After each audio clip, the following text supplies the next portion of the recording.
Madame, Monsieur, ravi de vous retrouver pour cette nouvelle édition de l'invité du jour.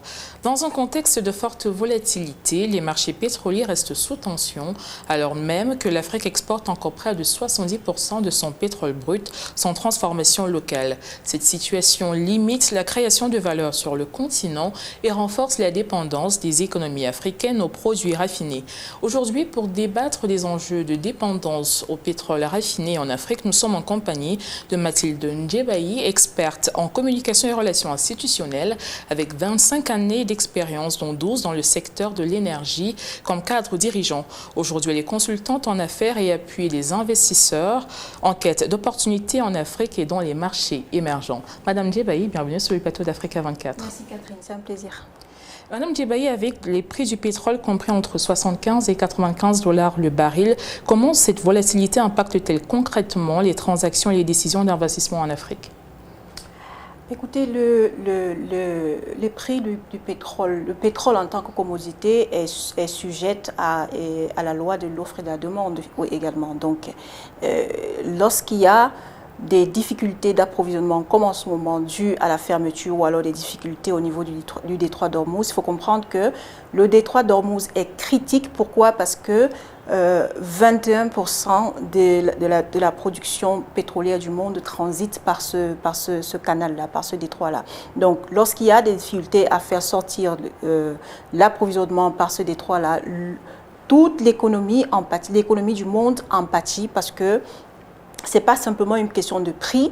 Le prix doit dépendre de l'offre et quand l'offre n'est pas suffisante, les prix sont contraints d'augmenter. On est obligé d'avoir des prix qui sont plus élevés parce que l'approvisionnement ne suit plus. L'approvisionnement ne suit plus. Et vous savez, l'économie moderne, elle est basée sur le pétrole, sur l'industrie du pétrole. Quoi qu'on dise, c'est vrai qu'on parle des questions environnementales, les énergies fossiles, etc. Mais il faut comprendre que l'économie moderne, elle est basée sur l'industrie pétrolière. S'il n'y a pas l'industrie pétrolière, il n'y a pas d'avion qui décolle, il n'y a pas d'avion qui décolle, il n'y a pas de camions, il n'y a pas de véhicules, il n'y a pas d'échanges commerciaux en fait. Donc l'industrie pétrolière est à la base des échanges commerciaux dans le monde entier.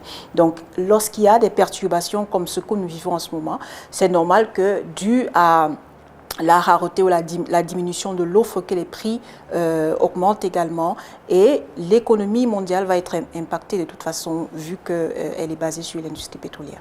L'Afrique exporte encore aujourd'hui 70% de son pétrole brut et importe ses carburants. Pourquoi ce déséquilibre persiste-t-il malgré les opportunités industrielles comme Dangote Refinery? Alors, ces déséquilibres persistent encore parce que l'Afrique n'a pas véritablement de souveraineté en termes d'énergie. Et non seulement il y a ce problème-là, mais également il y a le fait que l'industrie pétrolière, c'est une industrie qui demande énormément de capitaux pour être indépendant. Et pour faire face aux risques, on ne peut pas s'embarquer dans un investissement pétrolier tout seul. Et les États africains, moi je me focalise sur l'Afrique subsaharienne, les États africains n'ont pas encore la capacité de devenir des investisseurs dans le domaine de l'industrie pétrolière. Pratiquement, un investissement pour un champ pétrolier, pour la production et le développement d'un champ pétrolier peut facilement prendre la moitié ou tout un budget, le budget d'un État, quoi. Et c'est des investissements qui sont faits sur la durée. On n'a pas un retour sur investissement du jour au lendemain. Il faut attendre 5 ans, 7 ans, parfois 10 ans pour entrer en production sur certains champs. Donc, ça fait que les Africains sont encore obligés de dépendre totalement de partenariats étrangers. Maintenant, il faut que les États et les acteurs du secteur dans nos pays soient plus aptes à négocier comme il faut avec de nouveaux partenaires, des partenaires qui sont plus ouverts à prendre en compte les exigences qui sont favorables pour nos économies. Entre raffinage local, nouveaux modèles de financement et diversification énergétique, quelles solutions concrètes aujourd'hui peuvent améliorer la compétitivité du secteur pétrolier africain? Écoutez, il n'y a pas de solution miracle à mon avis. Je pense qu'il y a un souci de planification Donc, c'est pas du jour au lendemain qu'on devient indépendant. C'est pas non plus du jour au lendemain qu'on fait ce genre d'investissement. Donc, il y a un besoin de planification. Il y a un besoin de planification. Et dans cette planification-là, il y a la négociation de partenariats, de partenariats adéquats avec des partenaires qui comprennent les exigences, de nouvelles exigences locales qui prennent en compte les spécificités locales en Afrique. Et cette planification-là, elle prendrait également en compte la formation. Donc, mettre un accent sur la formation locale, mettre un accent sur la maîtrise de certaines compétences, par exemple en matière de négociation de contrats pétroliers, de négociation de contrats gaziers, et pour que les intérêts des États soient mieux préservés dans ces négociations-là. Et puis, le choix des partenaires également. On a eu pendant longtemps des partenaires qui ont plutôt dicté la loi. Et on a vu ce que ça a donné. Mais également, bon, il faudrait que les États aussi mettent un peu plus d'accent sur la gouvernance pour que la majeure partie de la population puisse bénéficier de l'industrie. Une question peut-être à un mot. Dans un contexte de transition énergétique et de prudence des investisseurs, observe-t-on aujourd'hui, selon vous, une évolution des flux d'investissement dans le secteur pétrolier africain? Écoutez, le flux d'investissement ne dépend pas uniquement de la disponibilité des ressources. Il y a plusieurs facteurs. Et l'un de ces facteurs, pour ma part, qui est très important, c'est la stabilité politique. La stabilité politique de certains pays en Afrique. On a compris, ça fait longtemps, on a compris que lorsqu'il y a des grandes découvertes de ressources pétrolières dans certains pays, ça devient des sources de conflits. Donc il y a des problèmes de sécurité également.